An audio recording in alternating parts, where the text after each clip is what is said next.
Well, good evening, everyone. Welcome to all of you. It's hard to believe that it has been less than 3 weeks since the world changed for all of us.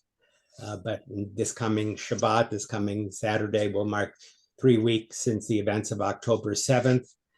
I'm so glad that so many of you have joined us this evening. Let me, as we start, I'm going to take a few minutes to explain what's happening tonight. And then we will go on. I'm going to try and wait until everybody gets on. First of all, for those of you who I don't know, although I think I know many of you, I'm Ron House, and I am here tonight in the role of teacher, instructor, for a course on Israel, Palestine, we called it, because there is a conflict going on now between two peoples, Palestinian people and the people of Israel. And our task in the next 3 sessions, tonight and 2 weeks, the next 2 weeks, is to try and understand something of what is happening in the Middle East. This is a very difficult project. I'm going to take it very slowly. I've deliberately sent some material out before tonight. Hopefully, many of you got the information. It was a timeline and then some historical reading. Tonight's session is going to deal with the history of the Israel-Palestinian conflict. Next week, we will discuss the most current conflict that occurred 3 weeks ago this Saturday. And then the final session, the third session, we will talk about what does the future hold. So tonight, I'm going to try and play historian. Next week, I will attempt to be a pundit. And the following week, I will attempt to be a prophet or a prognosticator to tell you where I think things are going. I don't have to tell you, I guess, this has been a very trying week for all of us. For many of us, we've been glued to our televisions, our radios. We've been following news constantly. And it doesn't get any easier as the days go by. As a matter of fact, for some of us, it gets more frustrating because we sit and we wait and we think to ourselves, why hasn't anything happened yet? Why hasn't something more decisive taken place? And the truth is that Israel is doing this with all deliberate slowness. That is to say that Israel is not going to rush in and respond to the conflict immediately. It will make sure that it's prepared. And when the time comes that a land incursion does occur, we will all have had the opportunity to watch all of the preparations. As we begin tonight, I would like to acknowledge some people. The idea for doing this course actually came as a result of a contact I received from Jody Liss. Jody mentioned that there are a lot of people who are interested in understanding what's happening now in the Middle East. And it's hard to find information. And she asked me if it was possible for me to do a brief series of courses that would explain the history of the conflict in the Middle East, that would describe the current situation we find ourselves in, and finally talk a little bit about where we go from here. So that is precisely what we're going to do over the next 3 weeks. So Jody, thank you. I don't think she's on yet. Oh, she's waving. Thank you for organizing and sending the word out to the men's club and the sisterhood people at Congregation Beth Shalom. I know that there are people on from the Learning Center, so hello to the Learning Center people who are on tonight. There is one other person I want to acknowledge as we begin. The easy part of this course is preparing the material for it. A lot of it I've prepared beforehand. The hard part of getting this course together is arranging people to come on, signing them up, sending material and whatnot. And I must confess that though I can do these discussions and lead the talks, I am absolutely helpless when it comes to the computer skills that are necessary to bring everybody together. So I do want to acknowledge my wife, Randy, who is just off screen now, but she will be with me, helping me as we go through the evenings. You can see her hand there. Thank you to Randy for helping to organize all of this evening, for helping me with some of the preparations for the slideshow we're going to show, or the show we're going to do. People who don't know who you are, because there's some people in back, some relatives and such. Okay, for those of you who I have not yet met, Rabbi Ron House, many years, Congregation Beth Shalom, Santa Clarita Valley, off and on for about 40 years, for about 30 some odd years, overlapping, the rabbi of Temple Or Hadash in Northridge, California. And many of you I know from just living in the community. I'm so glad that so many of us are here tonight. And you can feel free when the time comes to just look around and see who's online with us. I'm going to go at a certain point to presenter screen. It will be easier for me to do it that way. But you may either go to the presenter screen on your computer, or you can continue to look at gallery view. It's completely up to you. As I begin this evening, let me say just a word. Hopefully you have all found ways of responding to the current crisis that confronts Israel. Some of you have made donations. I tried to send out lists of organizations I thought were worthy of support, including American. Okay, forget it. I got it on my phone. Okay, hold on just a second. Okay, American Friends of Magen David Adom, Friends of Israel Defense Forces, United Hatzalah, Stand With Us. I've listed a number of different organizations. I myself have been distributing funds that we've collected over the course of these last few years from the Jewish Learning Center, from the Adult Center for Jewish Learning. And to date, we have distributed from those funds about $3,500, and more will be going out as well. There are lots of organizations you can choose to support. You can support organizations that you know, or you can simply, if you are interested, just send a letter and ask, and I will be happy to send you a list of the various Jewish organizations who are responding to what is happening now. Let me make a couple of things very clear from the start. There is no way tonight to cover about 6,000 years of history in one lecture. And I'm going to try and do that, but there's no way of doing it. So obviously, this is not going to be a very detailed course. It's going to deal with generalities. But I hope that it inspires some of you to look at other materials. If you're interested, I will send out at a certain point books on the history of Israel and the Middle East to all of you who are subscribed. And I will make sure that you have resources that you are aware of, so that if you want to pursue these matters further, you have the opportunity to do so. I should mention that tonight's presentation in the next 2 weeks are all going to be recorded. Because you've subscribed, you will all receive copies of the recordings that we are doing this week and the next 2 weeks. So you don't have to take notes if you don't want to. You can go back and watch the session again.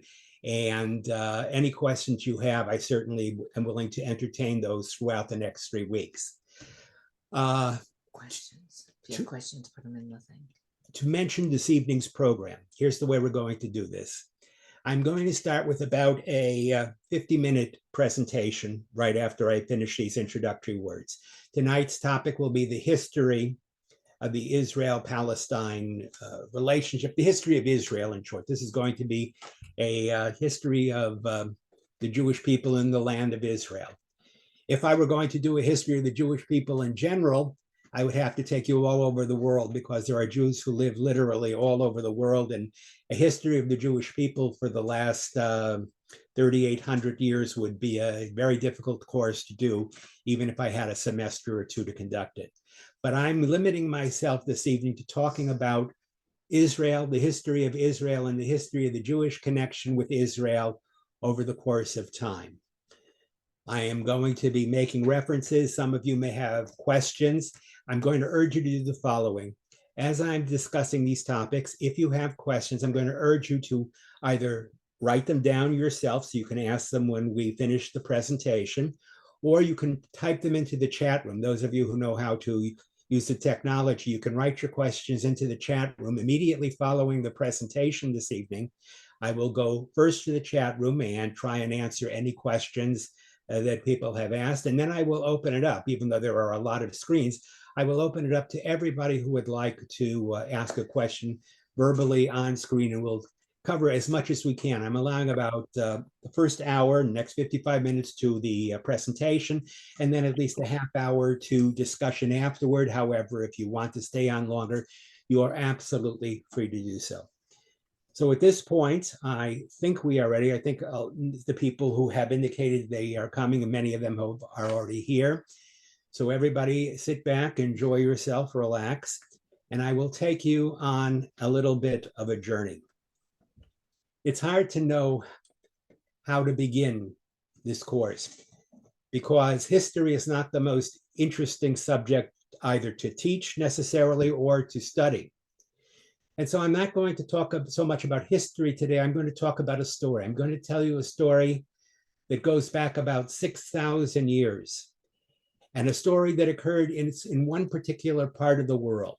All of you who are here, you do not have to have any background information on either Jewish history or on Israel. Hopefully, I will be so basic that I will cover any of the questions that you may have as we begin this course. So to begin with, as we start, I'm going to do two things. First of all, I'm going to once again thank you for coming and being here. I'm going to turn my own screen to presenter mode. I'm going to put on the screen a presentation, and then I will be continuing. What happened here? I don't know. That's weird. You should be on speaker. Where are you? I don't know where you. What is that? Okay. Don't stop recording. Okay. Somebody's kind of. You know what? Just leave it on gallery for a few more minutes because this is a problem. Okay.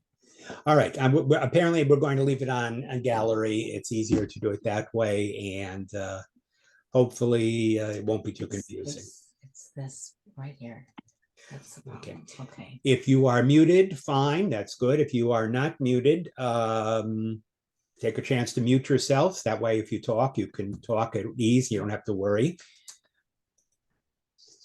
Okay. Forget it. Sorry. Okay. Somebody's All right. Let us begin. Where to start? Well, I guess we should start with a map. So let's take a look at a map of the Middle East, but the map I'm going to show you is a little bit different than any map you have ever seen before. So let me project the map on the screen.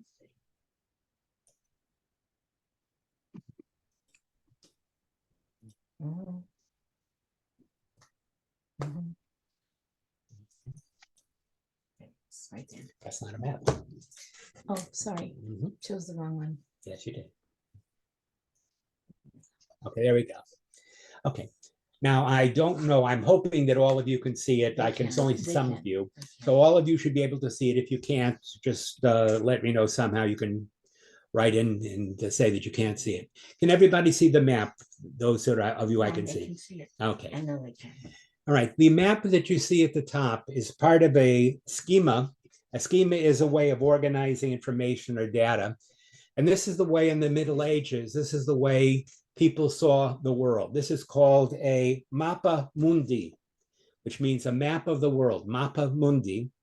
And this is the way people in the Middle Ages saw the world. You will see that there are three kind of leaves that bud out from the central central button. And you will see that they say Asia, Europe, and Africa. Originally, the people of the world in the Middle Ages didn't know there were any other continents besides Asia, Africa, and Europe. United States and New World hadn't been discovered yet, so there was no North and South America. Australia wasn't known. For the most part, the world consisted of those three centers, Asia, Africa, and Europe. Now, if you look at this map, you will see that, and I'm going to point as I do this, you will see that right in the center of the map, there is a little circle. Okay. That circle represents the land of Israel. I'm just going to put a little circle around the land of Israel or the land or Jerusalem. Okay, you can just, there you go. I can't see it from there. Okay, so let me do it this way. There you go. Okay, I'm circling right there. The circle I've drawn surrounds Israel. Actually, more particularly, it surrounds Jerusalem. And you will notice Jerusalem is located in the center of the map, surrounded on the upper right side by Asia, the upper left side by Europe, and the lower side directly below Jerusalem by Africa. What does this map tell us? It tells us what Europeans in the Middle Ages believed, that Israel, or more particularly Jerusalem, was the center of the universe. The Latin term for this, by the way, is umbilicus mundi, which means the center of the world. Umbilicus, like umbilical cord, the center of the world. Ancient people thought that the three continents, Asia, Europe, and Africa, where they met together in the center, that was Israel, that was Jerusalem. So you see, in the Middle Ages, most of the people saw the center of the world as being Jerusalem. Jerusalem and Israel was the center of the world. This is where the continents of Europe and Asia and Africa all branched off from. And at the center was this small little kingdom. I'm going to raise this up a little bit. I'm now going to show you a more modern map. You'll probably recognize this map. Sorry. Have to get out of this part. There you go. Now raise it up. And this map is probably more familiar to you, but it shows basically the same thing. You see Asia, just point it. I'm not going to. Okay. You can see Asia, you can see Africa, and you can see Europe. And right in the middle of Asia, Africa, and Europe, you will see, and I put the arrow right there, you will see Israel. Israel has always been at the center of world affairs. Why? Because geographically, Israel was always located between the three major continents, Asia, Africa, and Europe. And where those three continents meet together, that spot is Israel. Now, you might think that Israel would occupy a very prominent position. It does. It is a land bridge between three continents. And if you are an ancient kingdom, in order to move from one continent to another, you pretty much have to move through Israel. If you're an Asian kingdom and you want to expand into Africa or Europe, you have to do it by coming through Israel. The same with Africa and Europe. Israel finds itself at the center of the world. And even today, strangely enough, though Israel itself is a very small, tiny nation, you can see why it is always in the news, because Israel is literally still the umbilicus mundi, the center of the world. Israel finds itself at the center of where all events are occurring. So in answer to the first question, where does this story take place? It takes place in the land of Israel, and Israel is the land bridge between Asia and Africa and Europe. So that answers the question of location. Now I have to give you a story that answers the question of time. And for that, we're going to go to our next slide.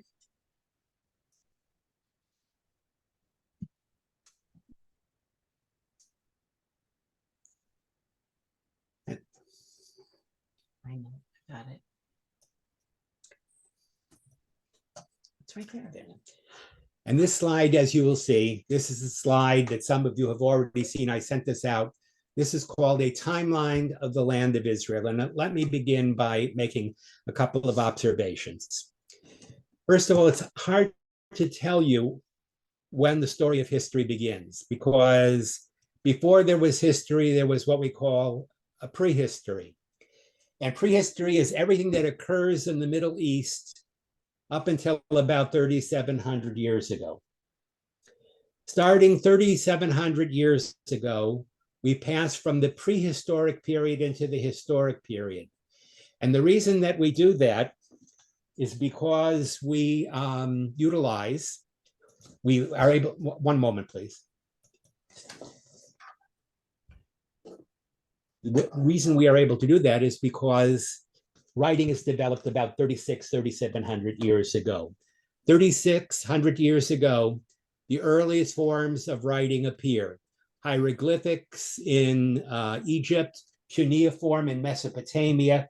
For the first time, individuals are able to express their thoughts in concrete form.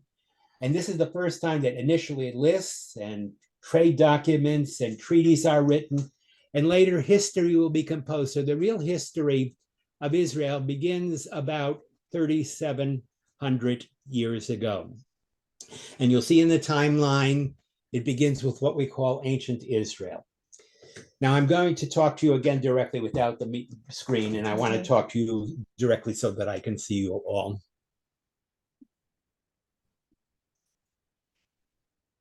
This week, the Torah portion that we read is called Lech Lecha. Lech Lecha is the third Torah portion of the Hebrew Bible. 2 weeks ago, we started with Bereshit, God created the world. A week later, last week, we talked about the early history of the world, the first 10 generations up until the time of Noah. Noah lived, the world was visited by a flood, the world was destroyed, Noah and his family remained, and it begins again, and 10 more generations occur from the time of Noah to the time of Abraham. Starting with this week's portion, we move to the story of the Jewish people.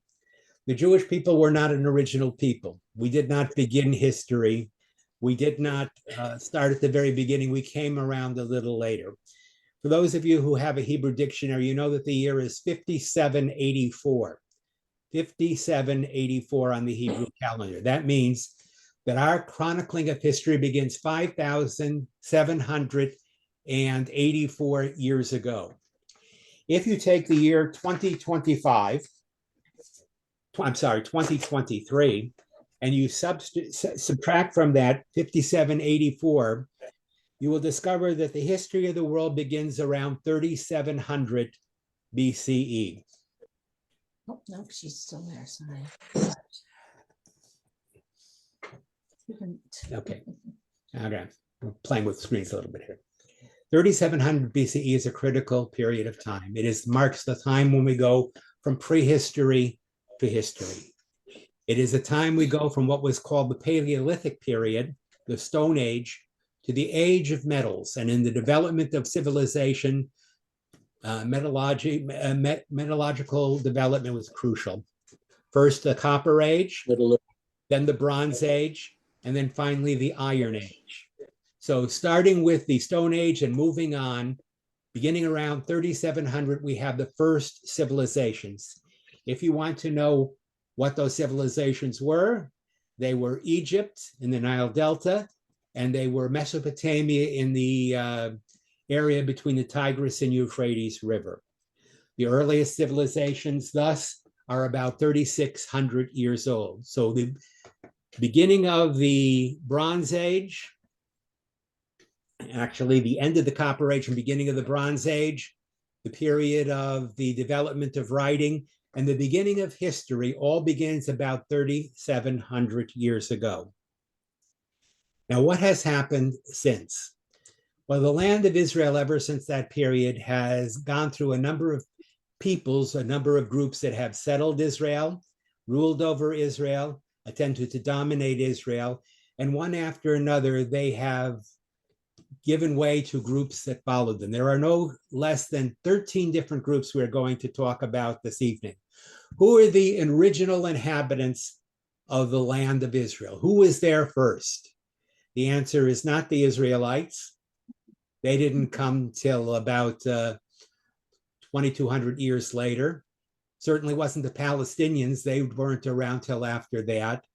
The earliest peoples who lived in Israel were city-states, groups of people, a series of small petty nations. And we call that period, for want of a better name, we call it the Canaanite period. The Canaanite period in Jewish history lasts from approximately 3,300, which is when we first hear evidence of the Canaanites, 3,300 to about the year 1,200. So for about 2,000 years, there are no Jews in the land of Israel. The 7 Canaanite nations, the Hittites, the Amorites, the Jebusites, all the other Canaanites, all the other peoples that made up the land, these were small peoples that no longer exist. When Israel finally did go into the land, there was a great deal of conquest, a great deal of warfare, and all of the original 7 Canaanite nations that were there at the time when the Jewish people entered, they all since have left. We have no trace of any Canaanite nations today. How did the Jewish people happen to come to the land of Israel? Well, you know the story, and if you don't, you can read it this week in the Torah portion. At about 1700, a man was living in Mesopotamia in a city called Ur of the Chaldees. And the man's name was Abraham.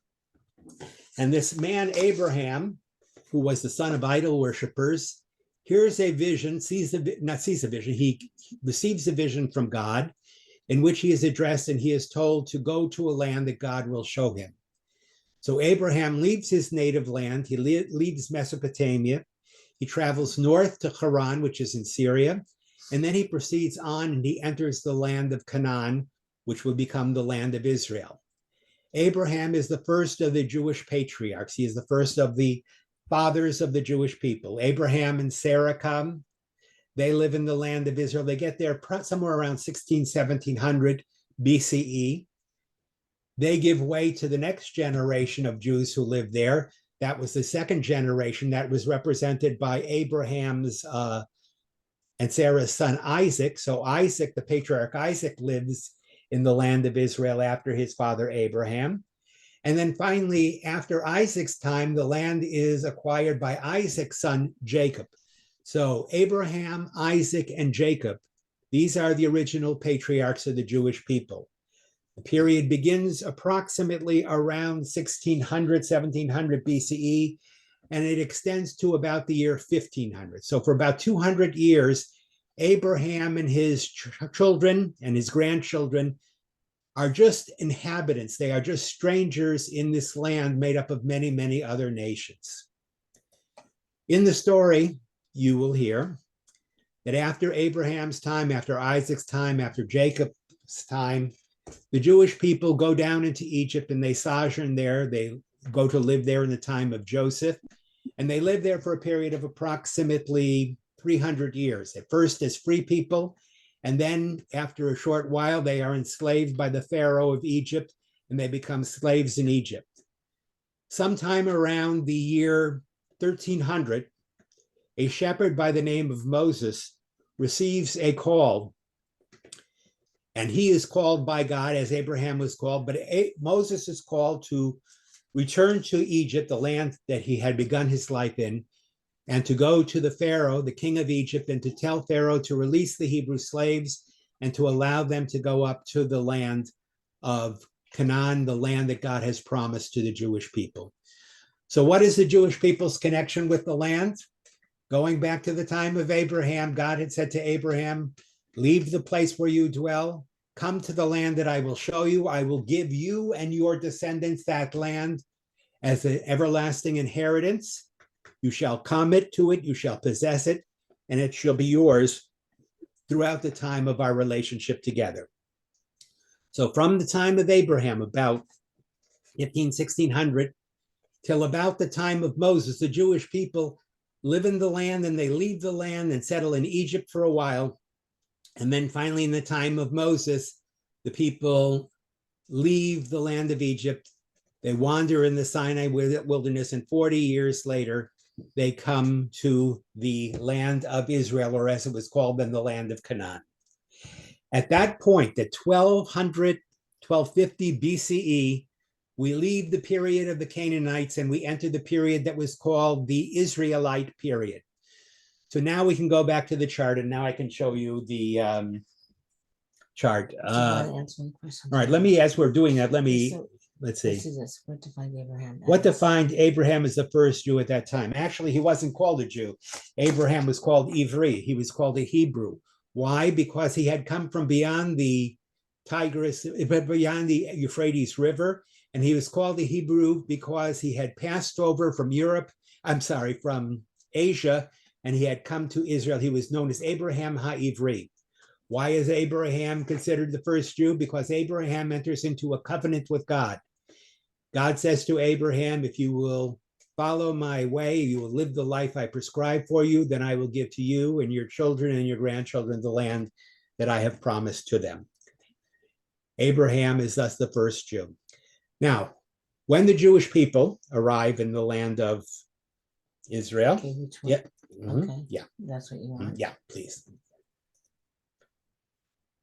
This begins the period known as the period of ancient Israel. You see on the chart, it says the period of ancient Israel extends, it says there, from 1000 BC to about 586. It's actually longer than that. In 1200, the Jewish people enter the land of Israel.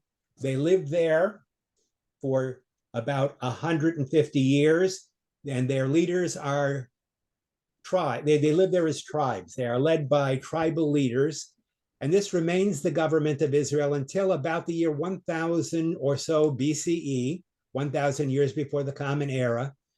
We have the first of the kings of Israel. King Saul was the first of the Israelite kings. He reigned only for a short time. He was followed by King David, and David was followed by his son, King Solomon. During this period of time, a lot of changes are going on in Israel. First of all, when the Israelites enter Israel, we are moving from the Bronze Age to what is called the Iron Age. It is a new age, a new period of time. David unifies all the tribes of Israel as a king. His son, Solomon, who takes over when David dies, builds the first capital of Israel. That capital, of course, is Jerusalem. So following David's death, King Solomon becomes king. He establishes his court and the center of his kingdom in the area of Jerusalem. When Solomon dies, his kingdom is divided up into two parts as the kingdom of Israel splits. It splits into a northern kingdom and a southern kingdom. The northern kingdom is known as the kingdom of Israel. That is where 10 of the 12 tribes of the Jewish people had settled. The southern kingdom contained two of the tribes, Judah and Shimon, and that was the other two tribes. So between the northern and southern kingdoms, all Jews lived in the land of Israel during the time of King Solomon and the kings who followed him. Solomon reigned about the year 900, and for the next period of time, for the next 350 to 400 years, Israel and Judea were ruled by a series of kings, kings in the north and kings in the south. At the end of that period, Israel was no longer united. The northern kingdoms had split off and formed a confederation of their own, as had the southern kingdoms. It weakened both Israel and Judea. And as a result, as you come to the second period, you see the Babylonian period. In 586, a Babylonian conqueror by the name of Nebuchadnezzar, he conquers Judea. He destroys what is left of the Judean kingdom. And in the year 586, Israel ceases to be an independent kingdom. So for how long did the Jewish people have an independent rule in the land of Israel? The answer is they had an independent rule for about 650 to 700 years. From the time of Joshua and the people of Israel entering Egypt to the time of the destruction of the first temple, that period of time lasted about 700 years. When the Jewish people were conquered by Babylonia, a lot of them went into exile. Our first temple was destroyed. After that, the Jews were taken as captives, many of them. They were dispersed throughout different parts of the world, including Africa and Asia, and to some extent Europe. And then about 70 years after they were conquered by Babylon, Persia came along, what we know today is Iran, and a new tyrant, a new king, a new ruler arose. His name was Cyrus. Cyrus defeated the Babylonians, and after 50 years or so of Babylonian rule, the kingdom passed from Babylonia to Persia. The next period of time is called the Persian period, and that lasts from approximately 586 BC to 332 BC. It lasts for a period of about 250 years. During this time, Cyrus gives the Jews permission to return to the land. They return in the time of the Persian period. They are there they are in Israel during the Persian period, the Hellenistic era, the Hasmonean period, the Roman period, and thereon.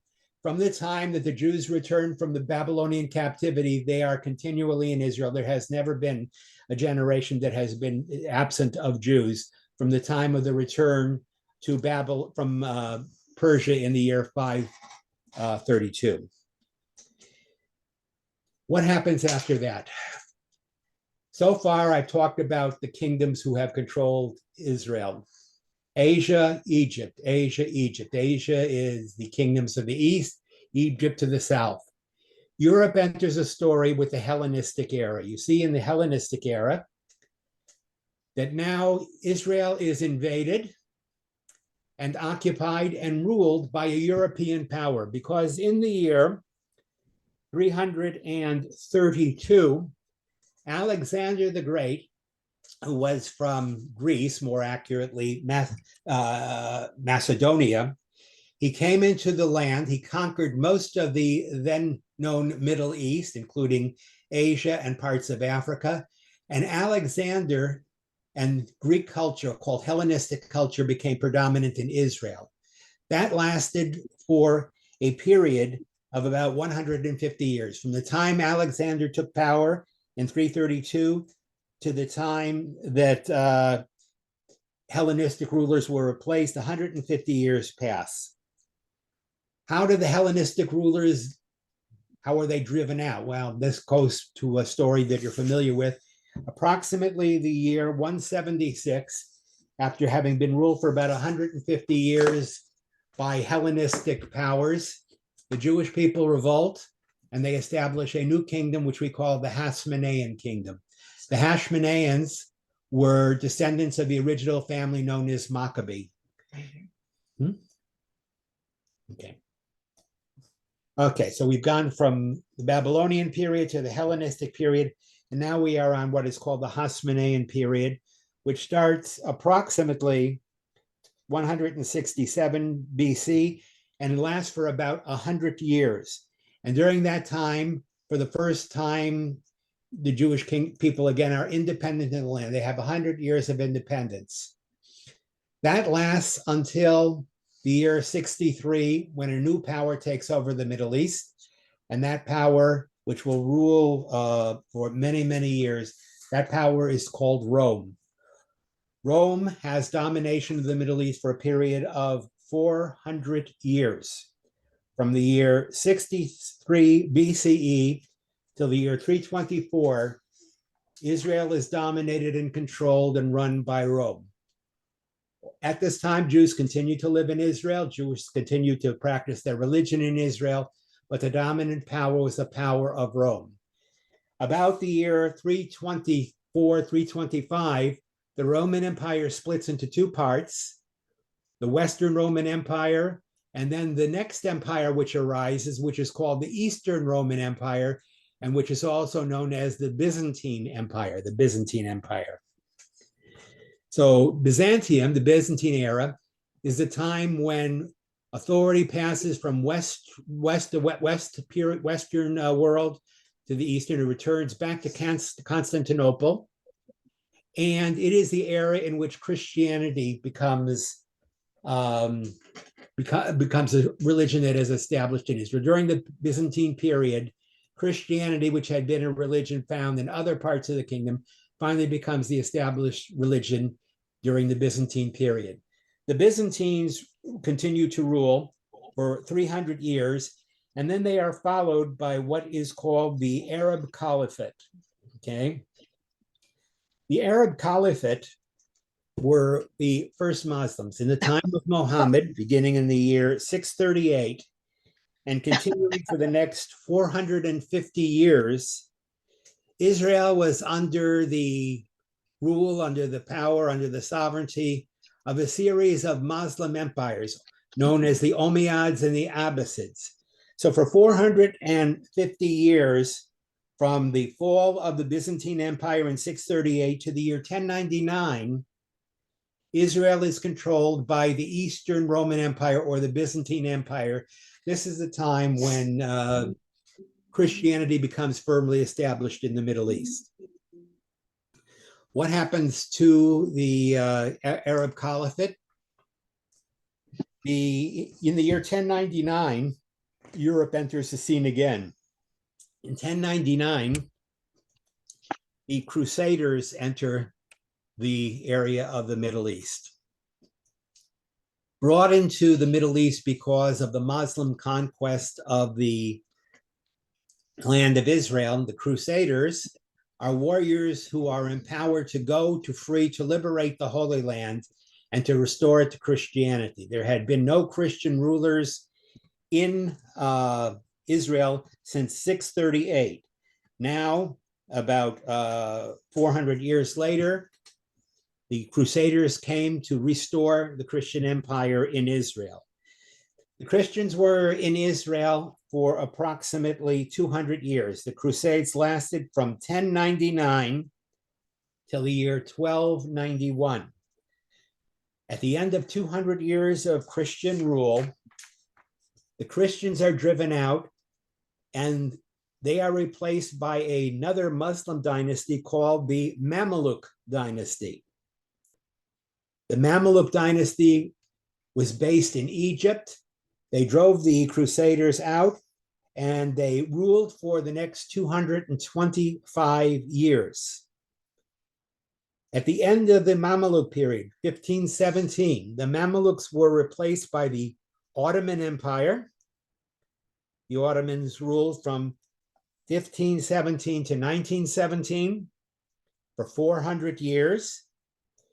And then in 1917, after World War I, the Ottoman Empire was defeated by the victorious Allies in World War I, and the territory of Palestine, or what was called Palestine at that time, was awarded to the British as part of the British Mandate of Palestine.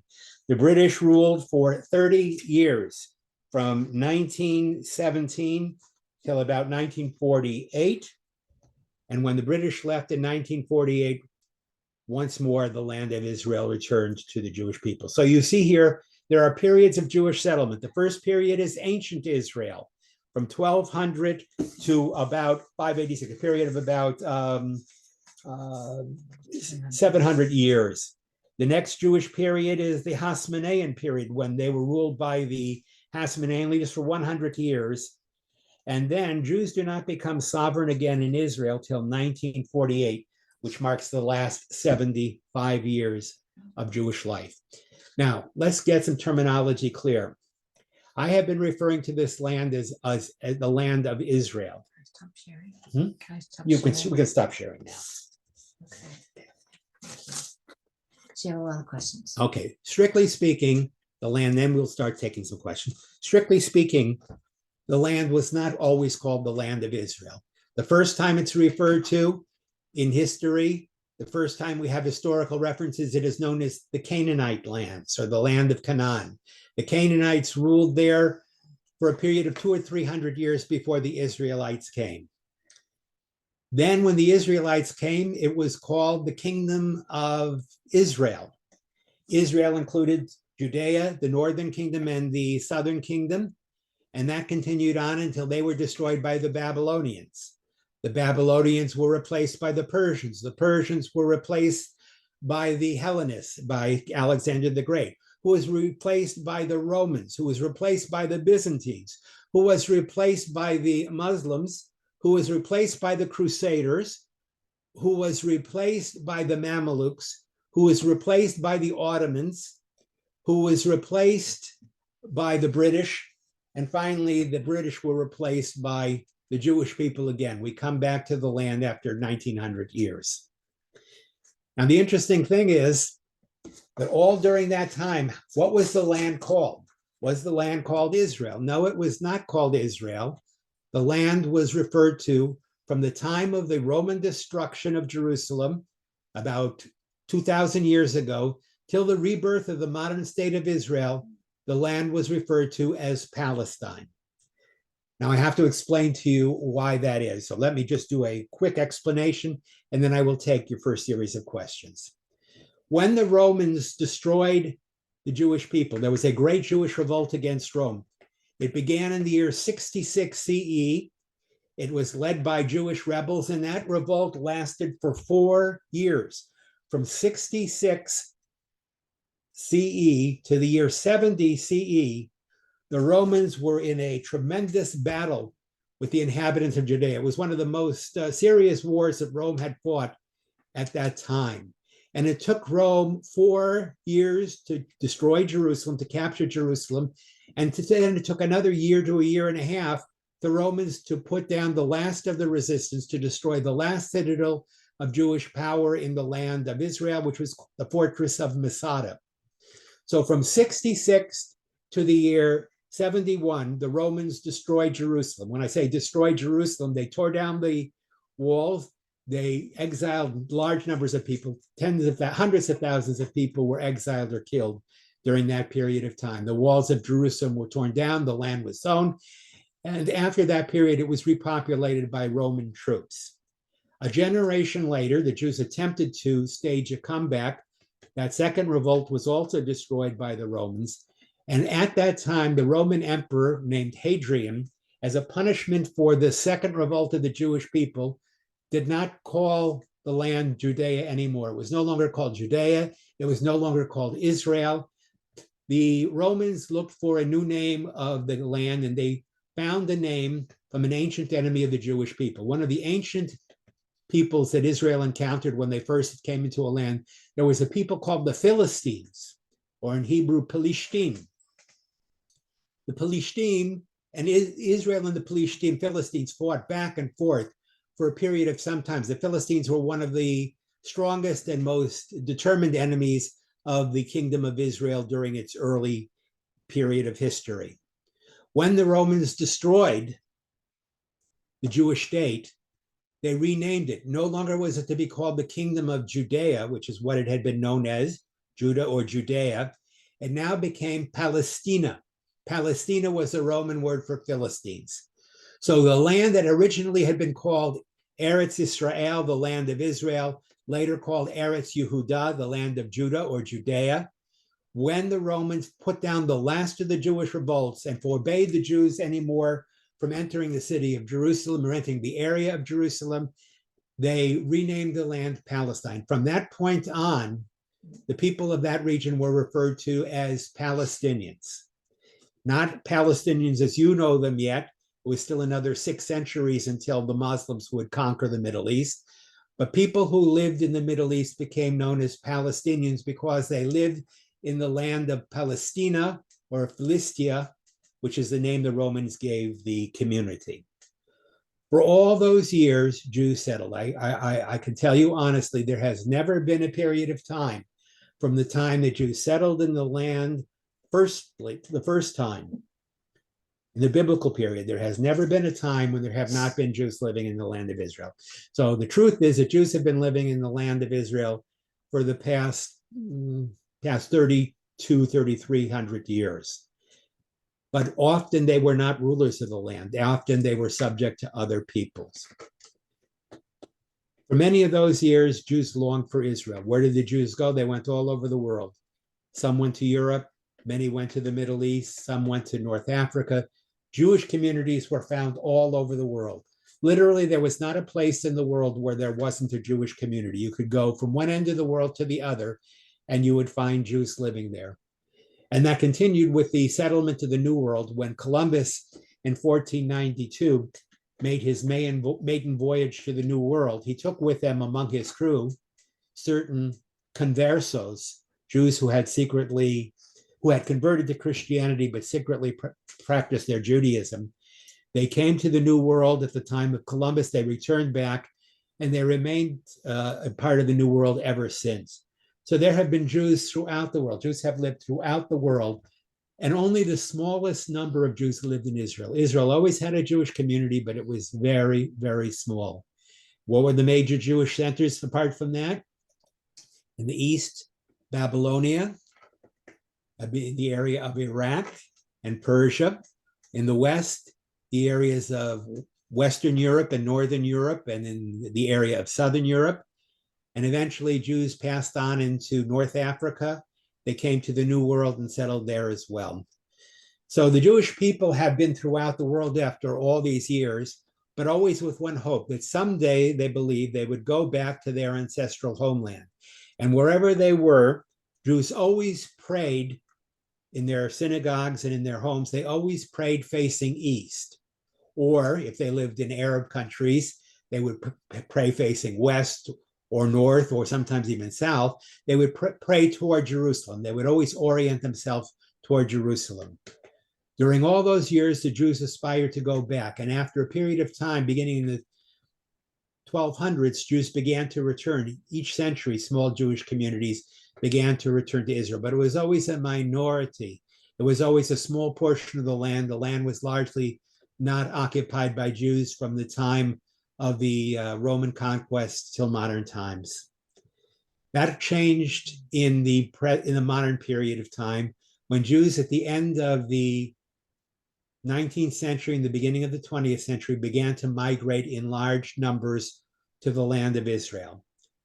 As of today, this is the statistic, there are more Jews living in the land of Israel than any other country in the world. I couldn't say that 20 years ago, but right now there are more Jews living in the land of Israel than in any other country of the world, and that includes in the United States, and that includes the Soviet Union, and includes European countries. As a matter of fact, in absolute numbers, there are almost more Jews who live in Israel today than Jews who live outside of Israel. For the first time in 3,200 years, Jews again make up the majority of the population of the land of Israel, and the majority of Jews in the world live in the land of Israel. Okay, that is something that could not have been said before this. All right, I'm going to take some questions. I'm going to respond to some questions first. Okay, so, okay. Okay, Randy, which one This first? was from before. This was Arlene and Jerry's. Okay, Arlene and Jerry asked the following question. Regarding the British mandate, please elucidate Mufti Amin al-Husseini. All right. When the British came back in 1917, the British came back into the Middle East. In the process, they created the Israeli-Palestinian conflict. You see, when they were fighting World War I, the British made contradictory promises to two peoples. They made contradictory promises to the Jewish people and to the Arab people.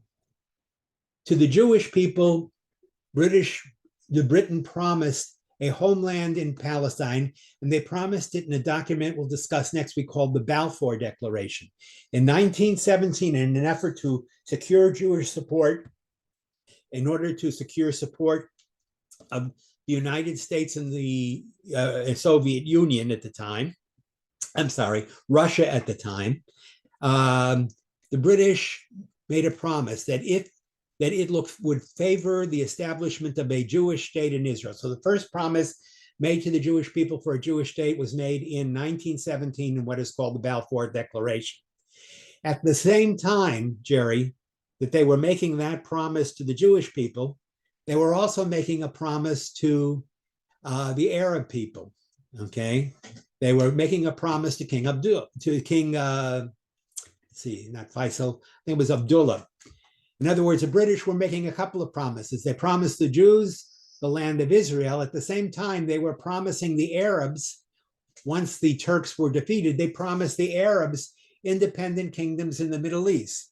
So the British representative in the area, Lawrence of Arabia, Thomas Edward Lawrence, was making promises to the Arabs. The British government, under the prime minister, was making promises to the Jews. They were giving the land to two people, but in fact, secretly, the British were dividing the land secretly among themselves and the French, because unknown to the Jews, who thought they were getting exclusive rights to the land in the Balfour Declaration, and unlike the Arabs who thought they were going to be able to establish an Arab kingdom among the many little states that were part of the Ottoman Empire, the British had secretly negotiated with the French in a document called the Sykes-Picot Agreement to divide the area into two areas of influence shared between Britain and France. So the Jews thought they were getting the land of Israel. The Arabs thought they were getting the Middle East. And in fact, Britain and France divided up the Middle East between them in what was called the Sykes-Picot Agreement. At the end of the war, Jerry, in answer to your question, when they went to Versailles after the war to try and negotiate it, Britain had a problem. They had all these promises they'd made to a lot of people, and they now had to reconcile it. So what they did was they did the following. They cut out the area that was promised to the Jewish people, and they said that part would be designated as a Jewish homeland under the British administration, the British sovereignty. They took the area that was meant to be the Arab kingdom, and they awarded it to the Arabs, the sons of King Abdullah. They awarded it to King Faisal and his brother, and that became the countries of Iraq, Jordan, and Saudi Arabia. The British took other areas for themselves, which they administered directly, and the French took over the area of Syria and Lebanon. In short, the British had set everyone up for a tremendous failure. The origin of the Middle East conflict goes back to Britain. It went back to the fact that the British had made promises to a lot of different peoples, to Jewish people, Arab peoples, but secretly connived with France to divide the Middle East up itself so that it could maintain its influence. Britain was tremendously afraid of losing its empire in India, and therefore it held on to the Middle East so that it would be able to hold on to India. And among the players that arise, and Jerry, we'll talk about this next week, Mufti Husseini, that will take part next week when we talk about the history. Let's see. Right here, Danny. Danny, Karen says, what is the year zero? Why is the year zero a starting point? In other words, why couldn't it be 10 or 100? All right, so, all right, every calendar needs a point, Danny. Every calendar needs a point to begin with. So what is the year zero? The year zero is actually, it's not called the year zero, it's called, the years before the year zero were called BC or BCE. If you go by the terminology BC, it means before Christ. Actually, that's not quite technically correct. They haven't got the dates quite right. But BC, any time before the year 1 is considered BC, before Christ, or the way scholars call it today, BCE, before the Common Era. Afterwards, when you reach the year 1, you started counting it in the Latin, you called that Anno Domini, Dominus, the year of our Lord, the year of our Lord, or AD, after death, but year of the Lord. So the reason for why zero becomes the marking point is that was a time that defined the period of Israel before the time of Jesus to the period of Israel and the area after the time of Jesus. Okay. So now, all right. so now his brother asks. Okay. You have to repeat the question. So James asked, so then what is the reason, Palestinians' reason for thinking it's their land? Everybody who occupies the land of Israel thinks it's their land. By the way, let me disabuse you of all of that. You know whose land it is? That's a rhetorical question. You don't have to answer. The answer is it belongs to God. God, in the book of Leviticus that we're studying right now, says to the Jewish people, you shall be sojourners in the land, in the land which I have established. In other words, people who live in the land are only sojourners. Land doesn't belong to people. Land only belongs to its inhabitants while they live there. God had promised Israel that if they were faithful, they would inhabit the land. When the Jewish people, for various reasons, were driven out of the land because they failed to be faithful, the land became the property of other people. So, in answer to the question of when did the Palestinians regard it as their land, the short answer is 1917, 1918 was the time, James, when the Palestinians began to think of the land as their own. Jody, which country has the most Muslims? And then a follow-up question. Okay, which country has the most Muslims? Well, that's a hard one. There are big countries in terms of size, big countries in terms of population. Saudi Arabia is a big country in terms of size. If you look at a map, you will see Saudi Arabia is a major Arab country in terms of size. Iran, if you look at a map of the Middle East, Iran is a major country in terms of size. In terms of population, Egypt is a very populous Muslim country. Egypt is located in Africa. But in answer to your question, which is the most populous Arab country? or a Muslim country. It's not a Muslim country at all. The answer is Indonesia. Okay. Indonesia has the largest number of Muslims. There are 229 million Muslims living in Indonesia. 229 million Muslims. And I'm if you the don't work, fact checker. Hmm? I'm the fact checker. my fact checker, Randy's giving me all this information. So the largest population of Muslims is actually in the Far East. And the biggest country, the biggest Arab countries are probably either Saudi Arabia or Iran. Look at that. Oh, Mauritania. We all know about Okay. Mauritania. All right. Follow-up questions. What percentage of the world's population are Muslim? We already did. We will do a fact check on that. The largest population of the world is actually, I believe, still Christian, but I will give you a quick fact check on that. 25%. 25%. 25% of the world is Muslim. What is the number? As of 2020. As of 2020, 25% of the world was Muslim, and the raw number is 1.9 billion. 1.9 billion people. So in answer to the question, how much of the world is Muslim? How many Muslims are there in the world? 1.9 billion people. I bet you it's no. I bet you know. Now, if you want to know what the Christian population is, just to the overall Christian population, including all groups, they're slightly more. If the Muslim population is 25% of the world, the Christian population is 31.5% of the world, for a total number of. Oh, I got rid of that already. Okay. Yeah. For total number of how many Christians in the world? 2.2 billion. 2.2 billion. So Christians of all denominations are the largest group.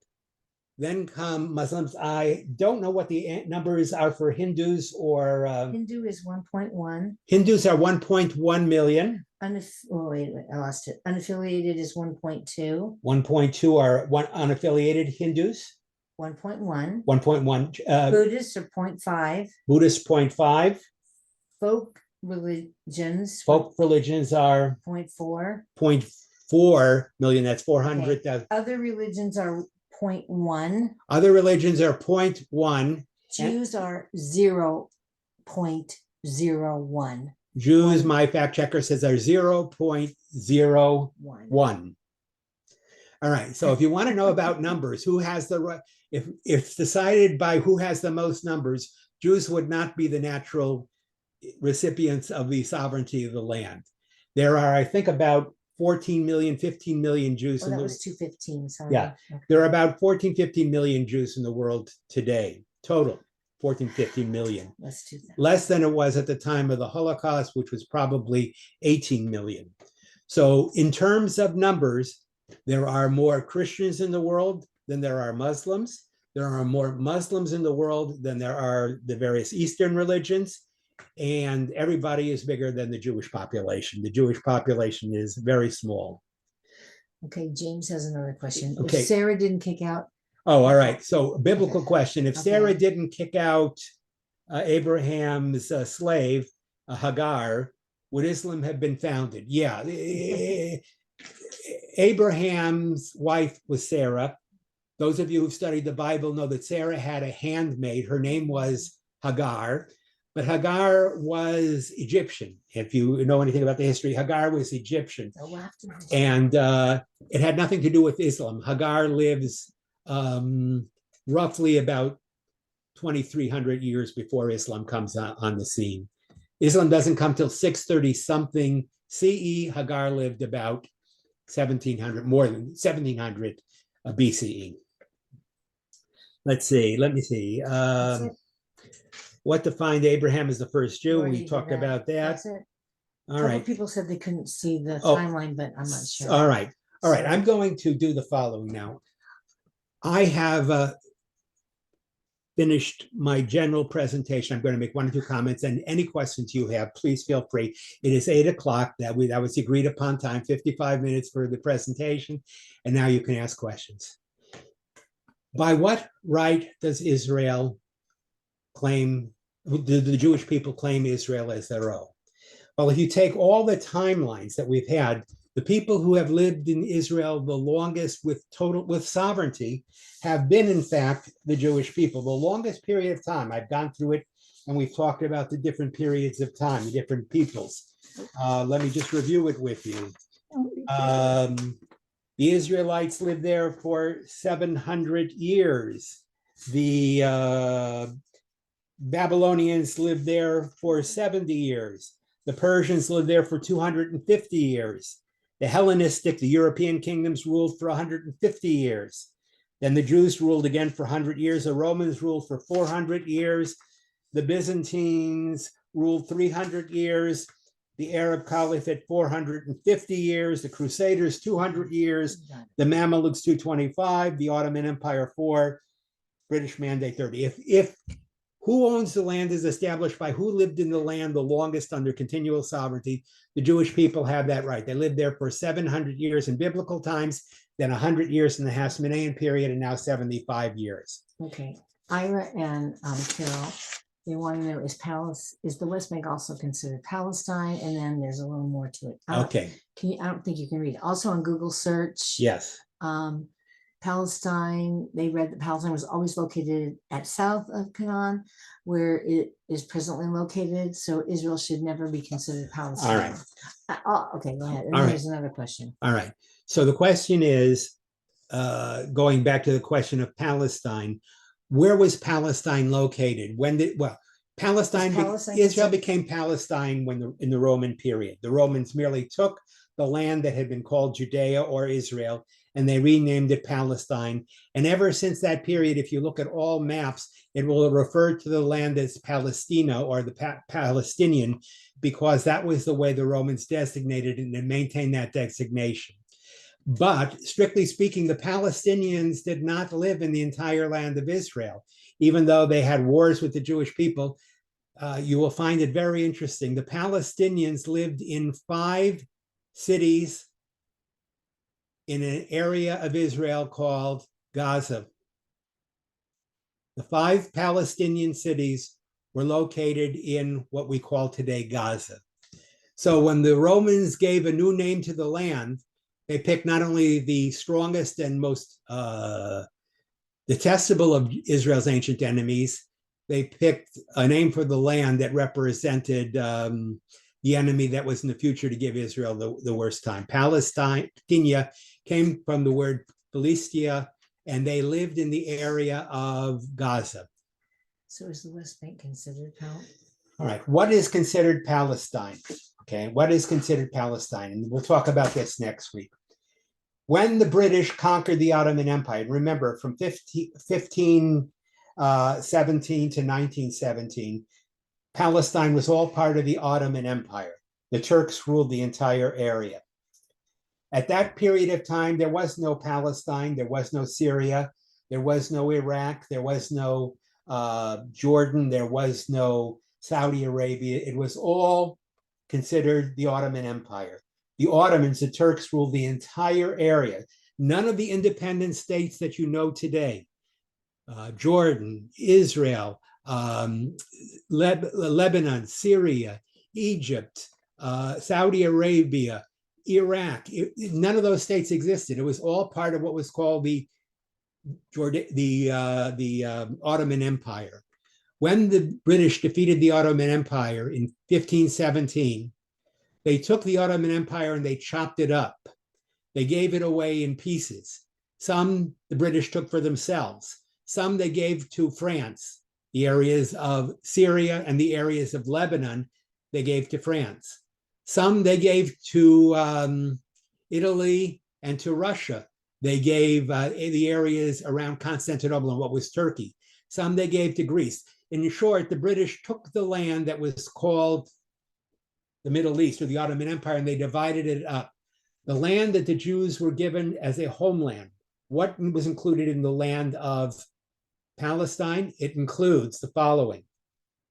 It includes all the territories that Israel now maintains, plus it included originally Gaza, and it included the country we know as Jordan. It included the West Bank and the East Bank of the Jordan River. Okay. I will show you maps next week that show you that Israel was originally one unit of territory, and Israel and Jordan were one area. That was called Palestine. Okay. Anita wants to know, are most of the Palestinians in Gaza from Jordan? All right. The Palestinians who are living in Gaza, where are they from? The Palestinians who are living in Gaza and the Palestinians who are living in Jordan and in the West Bank, they were living originally in Israel, many of them, and they were displaced as a result of Israel's War of Independence. In 1948, the British proposed and the United Nations proposed dividing the land of Israel into the territory of Palestine into two lands, one a Jewish state and one an Arab state. The Jewish state was to include the areas of Israel we know as Western Palestine, and the Palestinian state was supposed to include the West Bank and Gaza, and Jordan became part of the Palestinian lands as well. So originally, the Palestinians lived throughout the area. In 1948, as a result of the war, 800,000 Palestinians were displaced. About 800,000 Palestinians left Israel. They left into the West Bank, into Jordan, into Lebanon to some extent, in Syria, and into Gaza and into Egypt. So the Palestinians became, many of them, those who didn't choose to stay in Israel, they became refugees. When we talk about the refugee problem next week, it refers to what happened in 1948. In 1948, when Israel declared its independence, it attempted to secure peace with the surrounding Arab neighbors. It attempted to say, you have your land, we have our land, we will make our state in the portion that has been given to us by the United Nations. You may have the portion that has been awarded to you by the United Nations. In 1947-48, Israel was willing to accept the division of the land. The response of the Arab world was, no, there is no place in the Middle East for the Jewish people, period.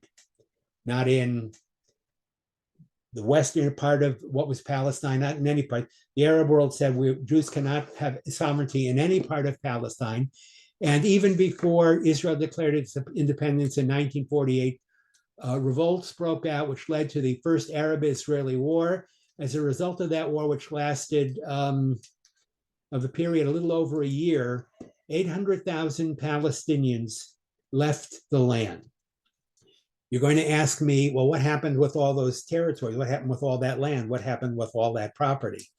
At the same time, Palestinians were fleeing the land. We'll talk about what exactly happened next week.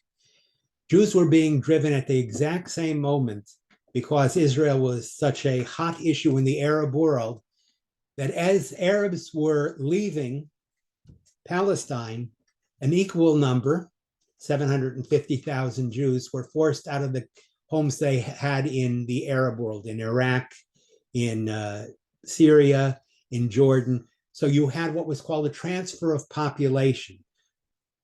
Jews fled the Arab world and were absorbed into Israel and became part of Israel as citizens.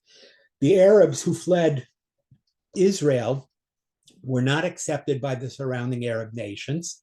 They were kept as refugees in refugee camps because the Arab nations saw them as being a tool, a vehicle for disrupting life in Israel. So long as these refugees were refugees settled in refugee camps, the Arab world continued the call to wipe out, to destroy the Jewish state and resettle the original Arab occupants back on the land.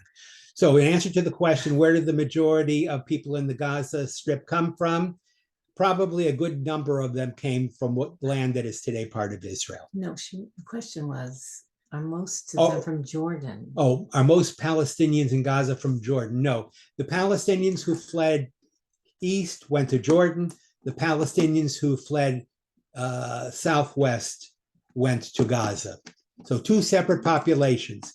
There are about 2.5 million Palestinians who live in Gaza. 2.5 million Palestinians live in Gaza. The entire territory of Gaza is at its widest point about 9 to 10, maybe 11 miles wide.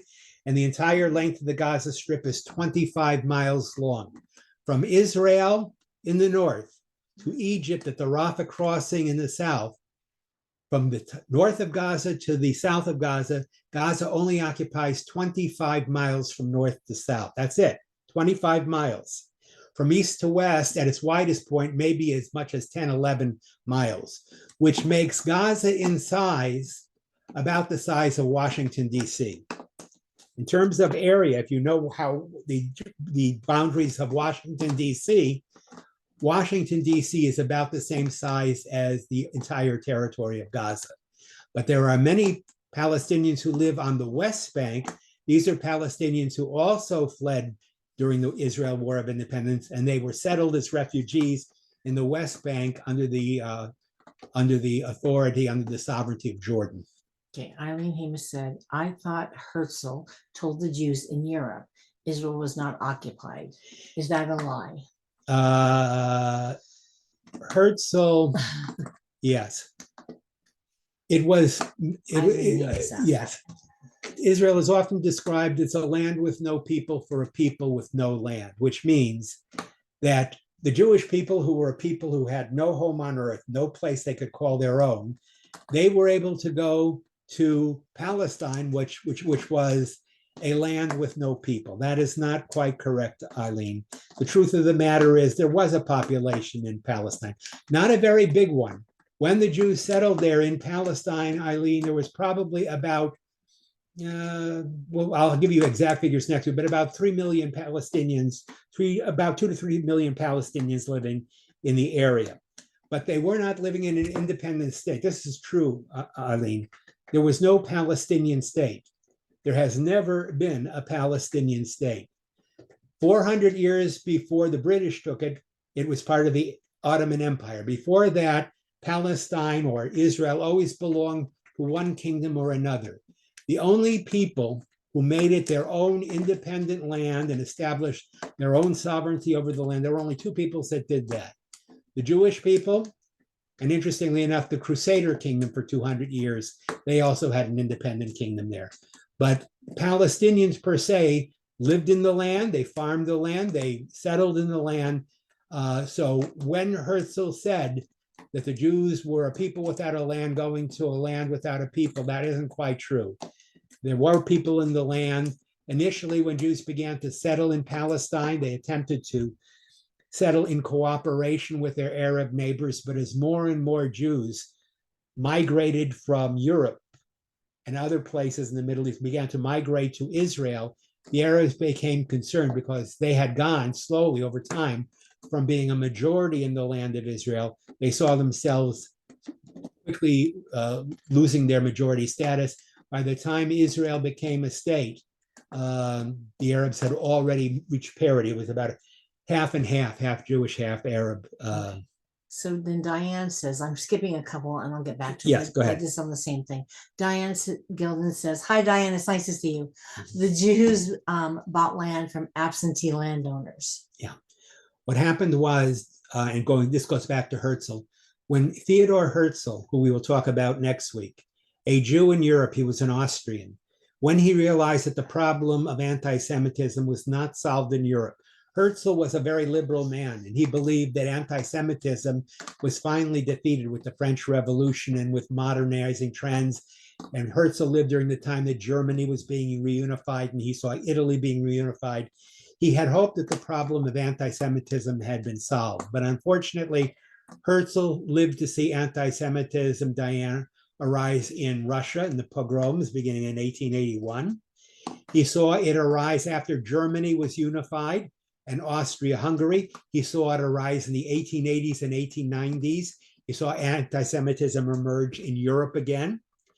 He also saw anti-Semitism arise in France. Herzl was a correspondent for a newspaper called the New Free Press in Paris, in France. And he was in France when the French mobs were screaming at Alfred Dreyfus, the Jewish officer, claiming that he and the Jews of France were traitors. So Herzl saw to his shock that anti-Semitism hadn't been solved at all. that what he thought was a new era for Jewish liberation and integration into Europe was not to be. And he argued that the only solution for the Jews was not to be integrated in a Europe that didn't want them, but to establish a land of their own. And he proposed the first proposal, which we'll talk about next time, called for what he called a Zionist state.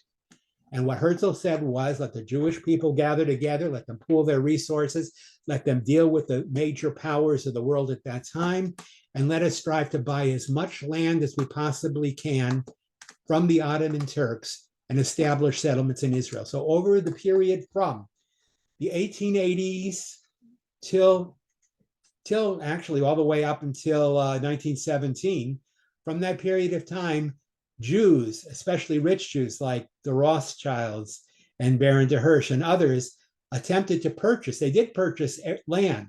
Who did they purchase it from? Some from the Turks, and some they bought directly from Arabs themselves. The truth is that Israel at the time was not the land of milk and honey. It was a land of deserts.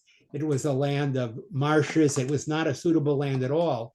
And Jews were willing to pay top dollar per acre or per dunam for land that seemed to be worthless. So many Arabs who had title to the land, many absentee Arab landlords, sold land to the Jews at exorbitant prices. They sold them rocky deserts. They sold them marshlands. They sold them land that had to be cleared and fallow. They sold it at ridiculously high prices. The Jews paid the price, and then they went in and began to develop it. And as the Jews developed it and established kibbutzim, suddenly the Arabs saw that this worthless land that they had sold the Jews at top dollar wasn't worthless at all.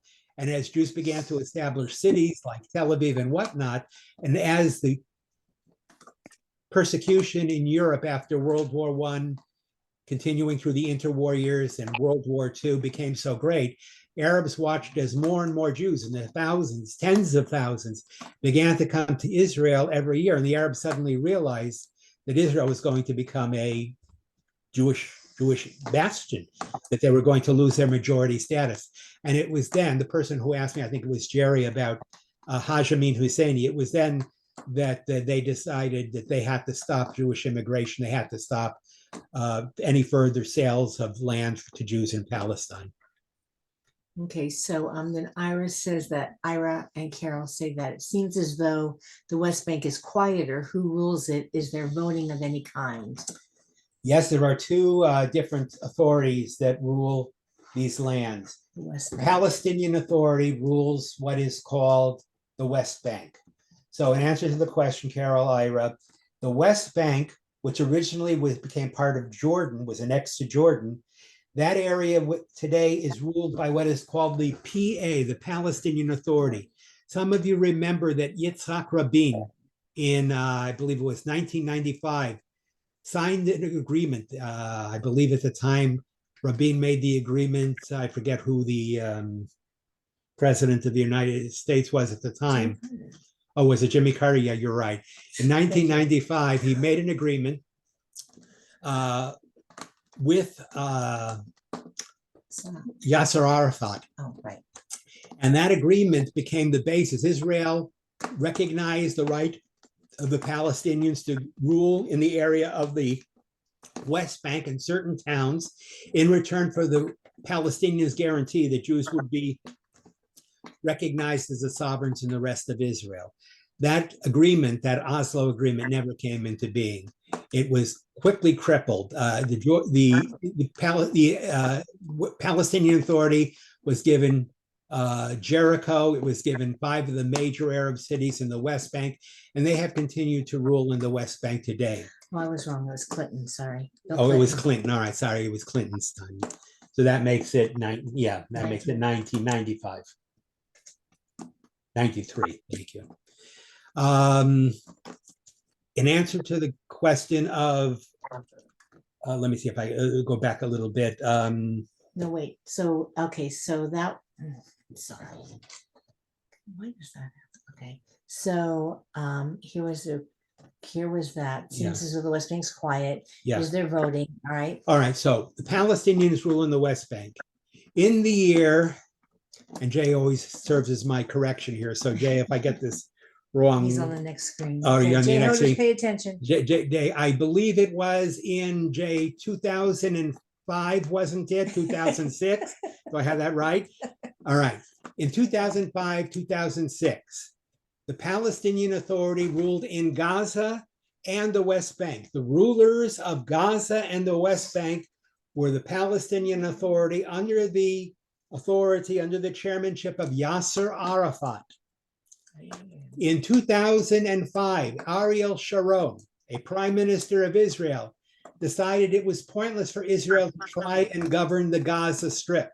So Ariel Sharon made the decision to unilaterally take all Israelis out of the Gaza Strip, to remove them from the Gaza Strip, and to resettle them within Israel itself. And Sharon returned the Gaza Strip to the Palestinian Authority 2006. In 2006, 2007, elections were held in Gaza. And the people of Gaza, the Gazans, the Palestinians in Gaza, chose to replace the Palestinian Authority with a new rule, with a new government.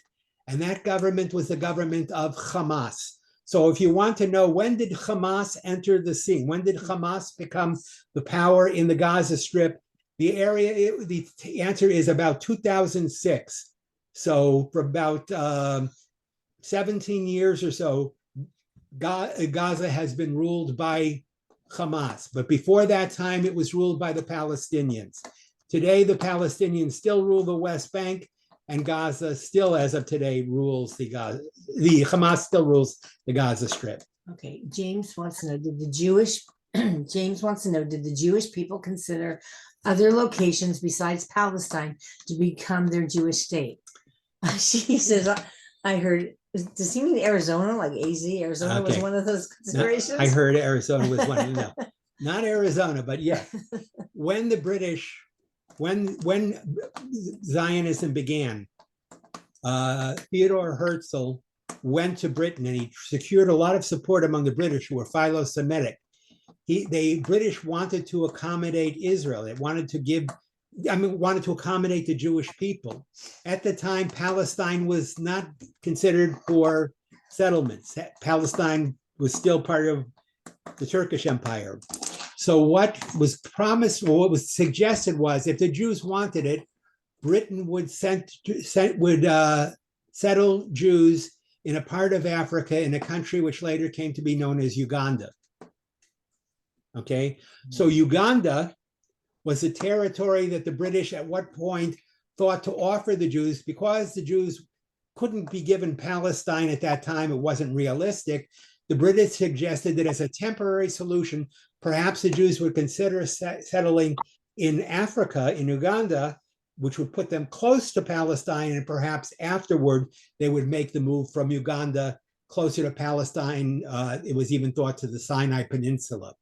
That never turned out. It turns out that the British offer of Uganda to the Jews as a homeland didn't win acceptance among the Zionists. The Zionists said, no, we don't want Uganda. We want this historic homeland of the Jewish people. We want Palestine. And Britain thought the better of it, because Britain was realizing that even though Uganda looked like an area they could give to whoever they wanted, they realized that their offer was premature. They could not settle Jews there. So even though Uganda was considered temporarily as a possible other location, it never became an option for Palestine. And then Tommy said that there have been no elections allowed by Hamas. Yes. Taking her. And one last point, Tommy, you are absolutely correct. The first elections for Hamas in 2006 were the last elections that were held. There has been no elections held since Hamas took power. When Hamas took power after those first elections, and believe me, it caught the Palestinian Authority, it caught the PA by surprise. Gaza quickly consolidated its position. It drove the PA out of Gaza and substituted its own authority. And anybody who was so unwise to contest Gazan authority, to contest Hamas authority in Gaza, those people in the PA were pushed off buildings and killed. As brutal as what happened 3 weeks ago was, it was equally brutal to what the Gazans did to members of the Palestinian Authority who tried to maintain some role in Gaza. Gaza began by getting rid of the Palestinian Authority. Then it took the land, which Sharon had surrendered, and it imported from outside the land rockets. And it began to take the land of Gaza, which was located just to the south and to the west of Israel, the southwest. It began to launch rockets at Israel. And Jody wants everybody to watch Okay. Exodus. Oh, okay. And Jody Liz says, if you want a fictionalized account of this, it's a little bit dramatized, and I wouldn't rely on it for history, but it's still a good film.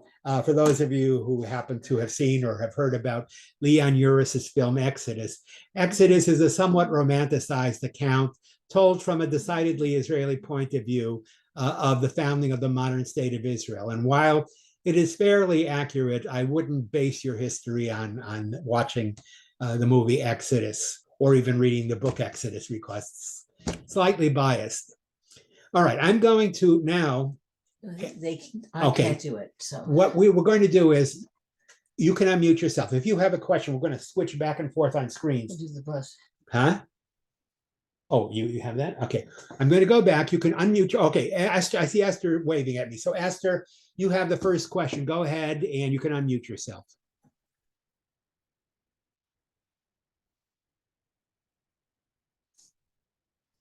Where is Esther? She's on the next page. Oh, next page. Okay. Just trying to do something. Okay. Okay. I see Esther. Did you? Oh, there you go. You're there. Rabbi. That's what I want to say. Okay. Yeah. Did you want to say anything, Jay, Esther? Okay. Okay. Anybody else? Show me a hand and I'll call upon you. Let me see here. Okay, just scouring the. Okay, I see Eileen. Eileen, go ahead. Did you say you were going to give us a list of books that you thought would be very vital to read? Yes, I will give you an anthology of books on the Arab-Israeli crisis, the history of modern Israel.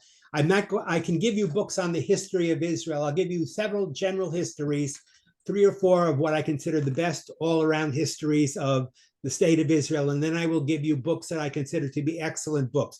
So all of you who are on tonight, you will receive a list of books by subject area as to the Arab-Palestinian conflict, the history of modern Israel, and the overall history of Israel over the ages. So I will provide you all with reading resources. Thank you. Oh, you're welcome, Eileen. Anybody else? Thank you for tonight's presentation. Oh, you're quite welcome. Leslie has a hand Leslie, up. go ahead. Diane does too. And Diane. Oh, and Leslie Diane too. All right. Sorry, we're going back and forth so we All can right. see everybody's. Leslie first and then right Diane. there. Right up there. Okay. Okay. Leslie, did you have a question? No. Okay. Diane. Diane, it's to you. Okay. How do we, these past weeks have been terrible. And now it seems like everything's turning against Israel. Even contemporaries of mine, they're asking me, oh, Israel's been so horrible to these Arabs all these years. How do we answer that question? I can't wait till next week. All right. I have an Diane, let me put it this way. There are people who are determined to make Israel the villain in this story, and probably nothing that you say to them will satisfy them. I have watched this past 2 weeks, 3 weeks now almost. I have watched the world forget about what happened on October the 7th and the massacre of 1,500 people. I have watched the world forget about the atrocities that we saw. And the only picture, Diane, in their mind is the pictures that are coming over CNN and MSNBC and Fox and Reuters and the New York Times article. All they see are Palestinians. The world always sides with the latest. Sorry, just give it to me. The world always sides with the latest victim. The latest victim, unfortunately, that we see on the news is what's happening to the Palestinians. Yes. Diane, Israel is not doing that to the Palestinians. The Palestinians are not being put in this position by Israel. Tell your friends that it is Hamas that has put them in this position. Hamas, which was Hamas, which was responsible for the 1,500 Israeli lives. Hamas, which was responsible for taking the captives back to Gaza with them, the 1,200 or whatever captives. It is Hamas that locates themselves in tunnels and in homes inside the occupied Gaza Strip. It surrounds itself with civilians so that whenever Israel attempts to strike at Hamas or at areas where Hamas is operating from, it will always hit. It's impossible not to. It will always hit innocent Palestinians. The truth is, when you have 2.5 million people living in a territory 25 miles wide, maybe 8, 9, 10 miles wide, you can't go. It's the most densely populated region in the world. The Hamas has taken the Palestinians in Gaza captive. Now, you will not hear anybody say that because Hamas rules with an iron fist. But when Israel warned those who were living in the north of the Gaza Strip, it said, leave the north of the Gaza Strip. We are coming in to the north of Gaza. We're coming into Gaza City. And they began to move toward the south to an area that Israel said would not be struck. They were stopped and they were forced back by Hamas itself to return back to the north. So it's very cynical. You'll see these buildings collapsing and whatnot. You'll see people being injured or killed. You'll even see stories that are manufactured, Diane. Originally, we were told about a week ago that Israel had bombed a hospital, a Christian hospital in the Gaza Strip. It turned out, after the world turned around and immediately blamed Israel, including BBC and New York Times, it turned out Israel, who had urged them not to issue a judgment until it could show them the evidence, it turned out that it hadn't been bombed by Israel at all, that it had been struck by the Palestinian Islamic Jihad. A rocket had misfired and hit the thing. It wasn't 500 people that had died. The rocket didn't hit the hospital itself. It hit the entryway, the courtyard in front of the hospital. About 70 to 80 people died. But you would not know that. By the time Israel's version got out, by the time the United States and eventually the BBC and other places said, yeah, we made a mistake, it wasn't Israel who was responsible for it, didn't matter anymore. The world had already identified Israel as being responsible for these horrible images. Now, when you see people, and I will tell you, I couldn't watch what happened after October 7th. It was just too horrid for me. I can only imagine how Arabs, Palestinians, not Hamas, innocent civilians, see these scenes where regular Palestinians who are being held hostage by Hamas are becoming casualties. I can only imagine how angry they are. And who are they taking their anger at? At Israel.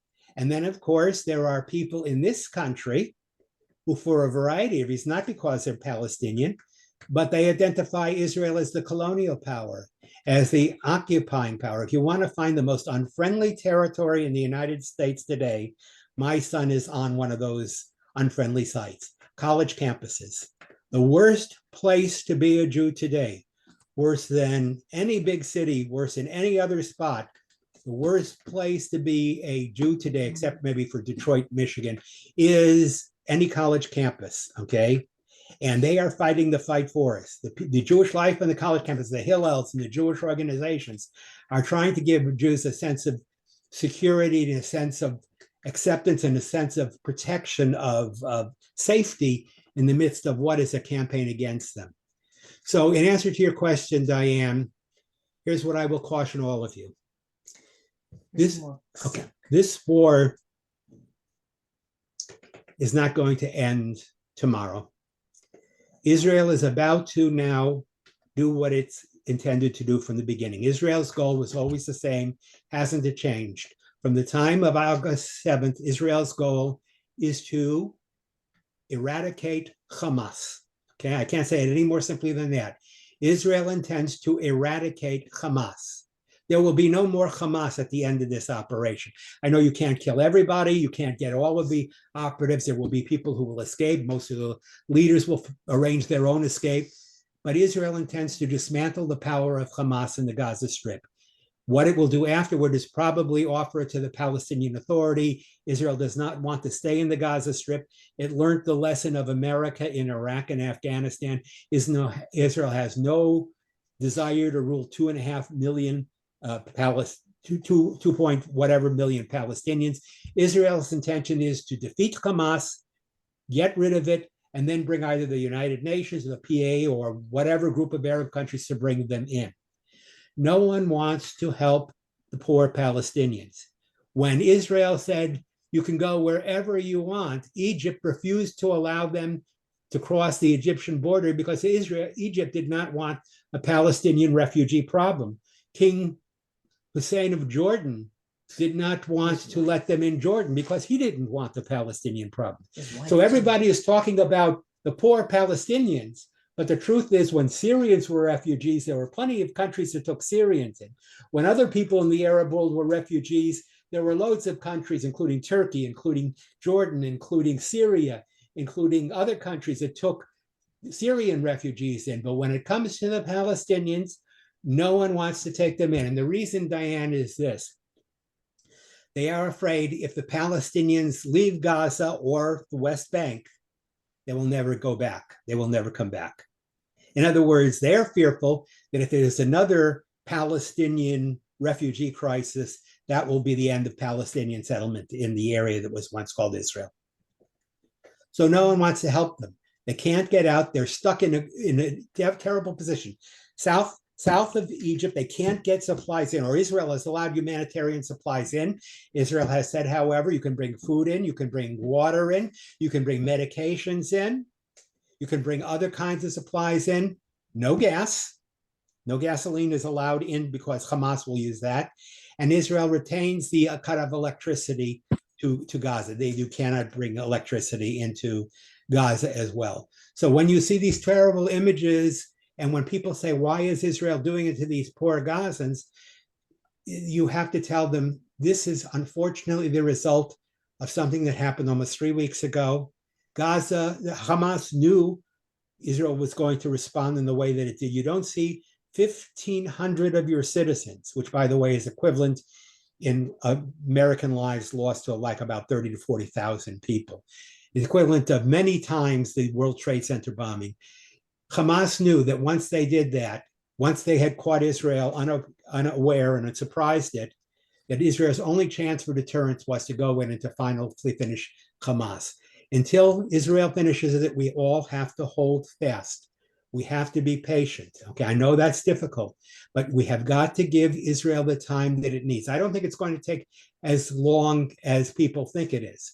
The truth is, Diane, with the last comment, if Israel had decided to do whatever it had to do in order to take over Hamas, over Gaza, it could have taken it in 3 days. Yeah. But the way it would have had to have taken it would have leveled all of Gaza. Israel was not going to go into it. It didn't want to risk the lives of the 1,200 or 1,400 hostages of its own, whatever it is. It didn't want to risk the lives of innocent Gazans. So Israel is going to have to go into these crowded Arab centers, including Gaza City and Khan Yunis. It's going to have to go on the ground, into the tunnels, bit by bit. But Israel has been softening up the ground. It has been pounding these tunnels and reducing these areas so that when Israel goes in, the truth is Israel is already in. Land incursions have already started. Israel goes in, it does what it has to do, it pulls back.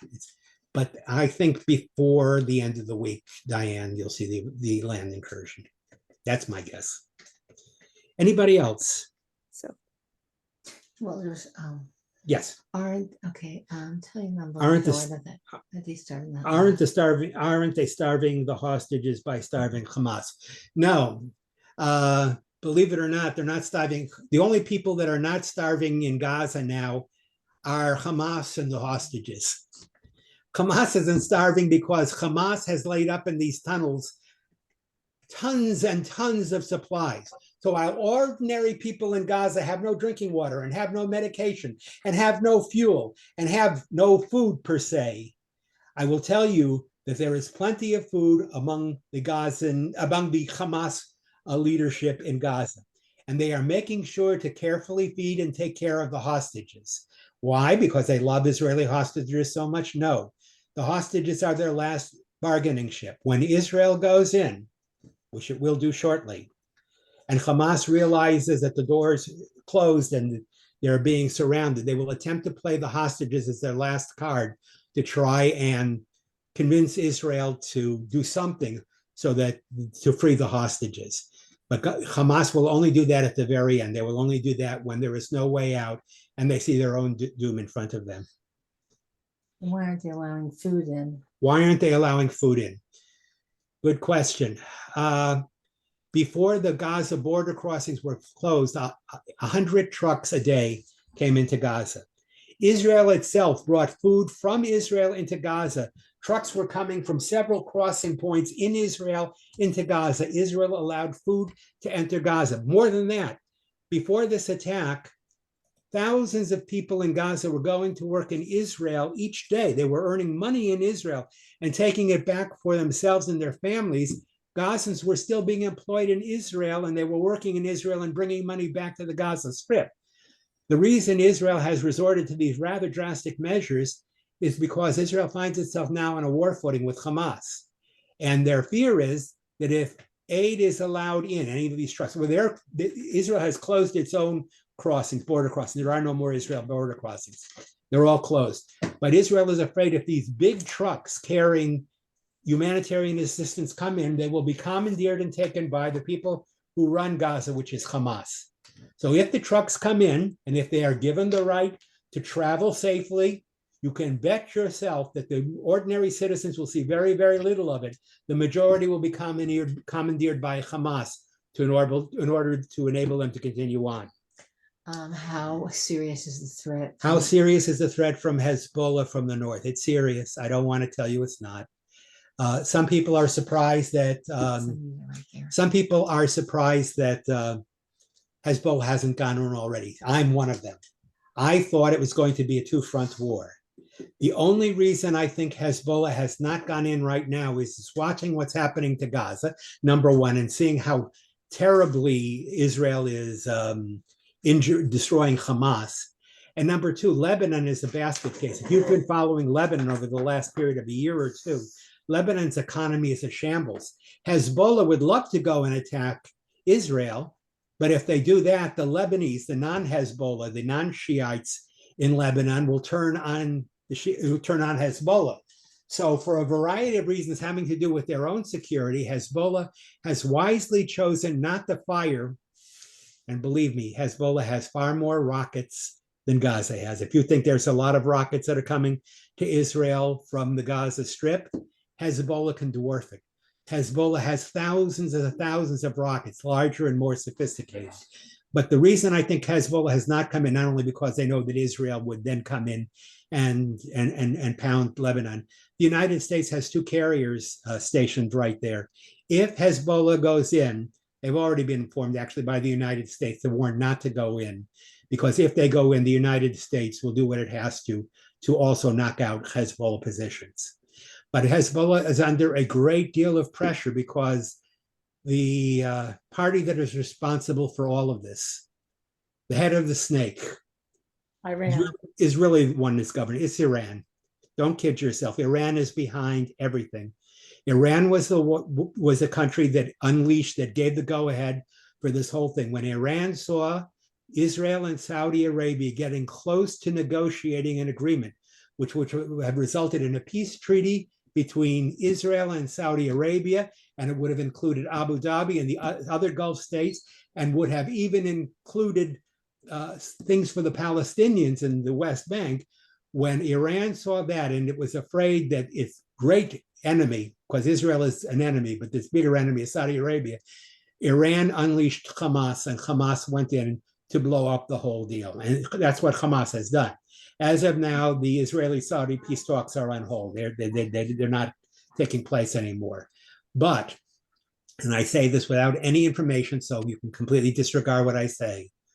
Once Hamas, which is the immediate problem, is dealt with, once Israel addresses and deals and dismantles Hamas, assuming that Lebanon doesn't enter the conflict once Israel's ground forces enter Hamas, the next scores will be settled by the next attacks, the next actions will be taken against Iran.